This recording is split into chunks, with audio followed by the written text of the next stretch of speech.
Bismillahirrahmanirrahim. Assalamu alaikum students. How are you? Hope so all of you are fine. आज हम लोग grade 6 की social studies पढ़ेंगे जिसमें हमारा चैप्टर नंबर 19 है एग्रीकल्चर इन पाकिस्तान। पाकिस्तान में ज़राअत। पाकिस्तान को ज़राअत के हवाले से देखा जाए तो पाकिस्तानी ज़मीन जो है वो बहुत ज़्यादा ज़रख़ेज़ है और यहाँ की आबो हवा भी जो है वो खेती बाड़ी के लिए बहुत ज़्यादा मौजू है। पाकिस्तान में सिंध और पंजाब में मैदानी इलाकों में मुख्तलिफ़ इक़साम की फ़सलें उगती हैं। पूरे मुल्क के हवाले से देखा जाए तो 35% एरिया ऐसा है जो कि काश्तकारी के काबिल है। नेक्स्ट पॉइंट हमारे पास है लैंड डिस्ट्रीब्यूशन यानी ज़मीन की तकसीम। ज़मीन की तकसीम के हवाले से देखा जाए तो पहला पॉइंट हमारे पास है जंगलात का यानी फॉरेस्ट्स। जंगल ऐसी जगह होती है जहाँ पर बहुत ज़्यादा दरख्त उगे हुए होते हैं। ये हमारे कुदरती माहौल पर बहुत ज़्यादा असरअंदाज होते हैं। इसके अलावा ये मुख्तलिफ़ इक़साम के परिंदों और जानवरों के रहने के लिए जगह मुहैया करते हैं। जंगलात हमारे वेदर पर भी बहुत अच्छे असरात मुरतब करते हैं। जंगलात से हम लोग खुराक, जड़ी बूटियाँ और लकड़ी वगैरह हासिल कर सकते हैं। जंगलात के दरख्त जो हैं वो ज़ेरे ज़मीन पानी को अब्ज़ॉर्ब करने के लिए भी इस्तेमाल किए जा सकते हैं। इसके अलावा जंगलात लैंडस्लाइड्स और मड स्लाइड्स को रोकने का भी काम करते हैं और इनके अगेंस्ट एज अ बैरियर इनको इस्तेमाल किया जा सकता है। लैंडस्लाइड्स मीन पहाड़ के टुकड़े जो कट कर गिरते हैं और मड स्लाइड्स मीन मिट्टी के तोदे। बदकिस्मती से अगर हम लोग अपने मुल्क का जायज़ा लें तो हमारे मुल्क में बहुत तेज़ी से जंगलात को काटा जा रहा है और जंगलात की जगह पर जो है बिल्डिंग्स को कंस्ट्रक्ट किया जा रहा है, यानी कंस्ट्रक्शन पॉइंट ऑफ व्यू से इन जगहों को इस्तेमाल किया जा रहा है। नेक्स्ट पॉइंट है इसमें फार्म लैंड यानी खेत। पाकिस्तान में ज़्यादातर खेत जो है वह दरिया के किनारे पर वाक़ है, यानी मोस्टली जो खेत हैं वो पाकिस्तान में सिंध और पंजाब के मैदानी इलाकों में वाक़ हैं। नेक्स्ट पॉइंट है इसमें स्क्रब एंड वेस्ट लैंड यानी बंजर ज़मीन और झाड़ियाँ। बंजर ज़मीन और झाड़ियों की जो मिट्टी होती है वो बहुत ज़्यादा पुअर क्वालिटी की होती है और ये किसी भी लिहाज से जो है वो खेती बाड़ी के लिए मौजू नहीं होती। पाकिस्तानी हवाले से अगर देखा जाए तो मोस्टली जो बंजर ज़मीन और झाड़ियाँ हैं वो बलूचिस्तान के खुश्क इलाकों में पाई जाती हैं। पाकिस्तान में एक लार्ज पोर्शन ऑफ लैंड जो है वो ज़मीन का यानी कि बड़ा हिस्सा ऐसा है जो कि सहरा पर मुश्तमिल है, जिसकी वजह से ऐसी ज़मीन जिस पर हम लोग काश्तकारी कर सकते हैं वो सिर्फ़ और सिर्फ 35% है। नेक्स्ट इसमें आ जाता है क्लाइमेट यानी आबो हवा। पाकिस्तान में मुख्तलिफ़ किस्म की आबो हवा पाई जाती है मुख्तलिफ़ इलाकों में, यानी ये एरिया टू एरिया वेरी करती है। मैदानी इलाकों में आबो हवा कुछ और होती है, साहिली इलाकों में कुछ और होती है, पहाड़ी इलाकों में कुछ और होती है, सहराई इलाकों में कुछ और होती है। अगर हम लोग मैदानी पॉइंट ऑफ व्यू से देखें, मैदानी इलाकों के पॉइंट ऑफ व्यू से देखें तो यहाँ की आबो हवा खेती बाड़ी के लिए बहुत ज़्यादा मौजू है।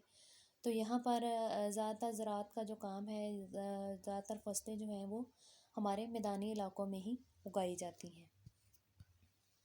नेक्स्ट हमें डायग्राम के ज़रिए लैंड डिस्ट्रीब्यूशन का पॉइंट बताया गया है। इसमें जो जंगलात हैं हमारे 2% हैं, खेत 35% है, बंजर ज़मीन और झाड़ियाँ जो हैं वो 21% हैं और सहरा जो हैं वो 42% है। नेक्स्ट इसमें है reverse and irrigation system of Pakistan. दरिया और आपाशी का निज़ाम जो है पाकिस्तान में, द रिवर एंड इंडस जो है और इसके मावन दरिया जो हैं जिनमें रावी है, झेलम है, चनाब, सतलुज, वो पूरे पाकिस्तान में बहते हैं। आपाशी के लिहाज से देखा जाए तो पाकिस्तान का जो आपाशी का निज़ाम है वो पूरी दुनिया का बेहतरीन निज़ाम माना जाता है।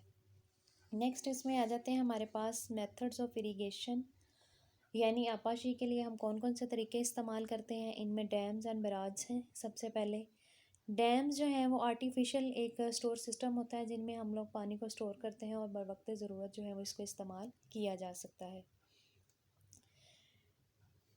बराज जो हैं वो सैलाबी इलाकों में बनाए जाते हैं और ये बराज जो होते हैं वो सैलाबी दरवाज़े होते हैं जो कि पानी के फ़्लो को कम करने के लिए और इसको मोड़ने के लिए इस्तेमाल किए जाते हैं।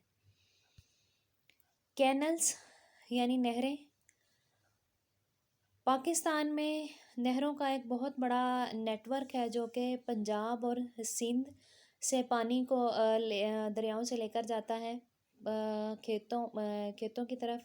लेकिन नहरों के ज़रिए जो आपाशी का निज़ाम है वो डिपेंड करता है कि दरियाओं में पानी किस कदर मौजूद है।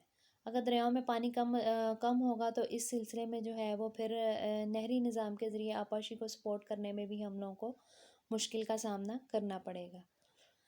नेक्स्ट है वेल्स यानी कुएं या ट्यूबवेल्स वगैरह के ज़रिए जो है वो पानी में खेतों को मुहैया करने की कोशिश की जाती है। ऐसे इलाके जिनमें हम लोग नहरी निज़ाम के ज़रिए पानी मुहैया नहीं कर सकते, वहाँ पर कुएं या फिर ट्यूबवेल्स के ज़रिए जो है वो खेती बाड़ी के लिए पानी मुहैया किया जाता है। नेक्स्ट इसमें the karez system.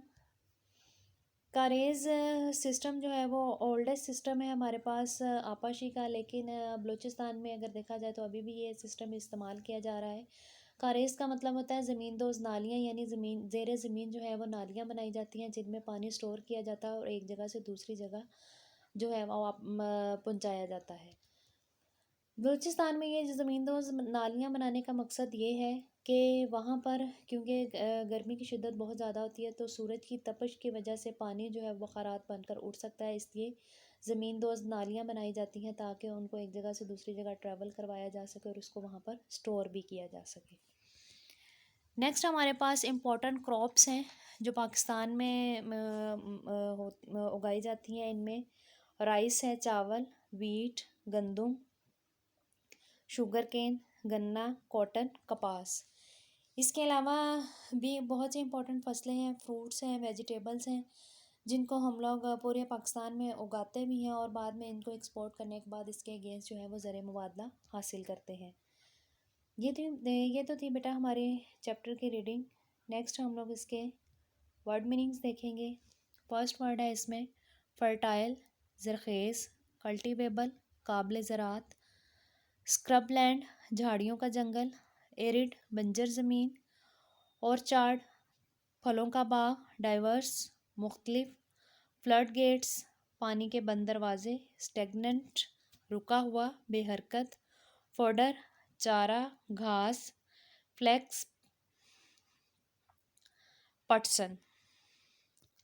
Answer the following question. Question number 1 है what is the difference between food crops and cash crops, यानी खाने वाली फसलों में और जिनसे हम लोग प्रॉफिट हासिल करते हैं उन फसलों में क्या फ़र्क होता है। Food crops are grown for food. Food crops जो होती हैं वो हम लोग अपने जो खाने की ज़रूरियात है उनको पूरा करने के लिए उगाते हैं। Cash crops are grown to be sold in local and international markets to earn money. Cash crops को हम लोग उगाते हैं ताकि उसको हम लोग लोकल और इंटरनेशनल मार्केट में सेल करके उसके अगेंस्ट जो है वो मनी हासिल कर सके। क्वेश्चन नंबर 2 है what are important methods of irrigation. Irrigation के इम्पोर्टेंट मेथड्स कौन कौन से हैं जो कि हम लोग इस्तेमाल करते हैं। इसका आंसर है following are the important methods of irrigation, dams and barrage, canals, wells, the karez system. Question number 3 है what are important crops of Pakistan. Pakistan की अहम फसलें कौन कौन सी हैं। Important crops of Pakistan include wheat, rice, sugar cane, beans, lentils and other grains, oil seeds, maize and vegetables. Question number 4 है what is the difference between dams and barrage. Dams are artificial lakes that store water from overflowing rivers and release controlled amount back into rivers whenever needed. Barrages are floodgates used to stop or divert the flow of water. Next question number 5 है हमारे पास complete the table food crops और cash crops। Column number 1 में आपने food crops लिखनी है, column number 2 में आपने cash crops लिखनी है। फूड क्रॉप्स में हमारे पास है rice, wheat, lentils, oil seeds, fruits, और कैश क्रॉप्स में हमारे पास है cotton, yarn, coffee, cotton flower, cotton wool. यही था आज का हमारा टॉपिक। आप लोगों ने इसको अपनी वर्कबुक नोटबुक्स पे बहुत नीटली नोट डाउन करना है और आपने इनको लिखते हुए स्कूल पैटर्न को फॉलो करना है। इसको अच्छे तरीके से याद करें। अपना ख्याल रखिएगा। Stay home, save lives. See you in next class. Thank you. अल्लाह हाफिज़।